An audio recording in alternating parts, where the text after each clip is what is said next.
ГСП онлайн. Городские новости сейчас. Пятница, 16:00, школа номер 2. Вручение медалей за отличную учебу.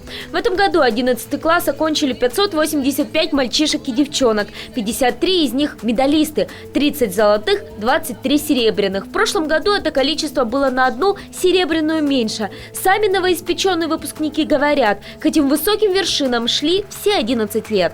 Надеялся, конечно, что 11 лет не пройдут зря, что получу медаль за то, что я учился столько. У меня отец тоже золотой медалист, поэтому шел по его стопам. Михаил и будущее свое уже выбрал. Молодой человек собирается учиться на юриста. И, как полагается, в школе любимыми предметами были история, право и обществознание. Теперь в планах подростка учеба в Москве. Но не только богине правосудия Фемиде хотят посвятить себя бывшие школьники. Юриспруденция популярна лет 10 как. Наравне изучения иностранных языков. И тоже в Первопрестольной. Все чаще ухтинцы стремятся в столичные вузы. Думаю, Москва. Специальности с языками, с международными отношениями. Хочется изучать и китайский, и испанский, и французский.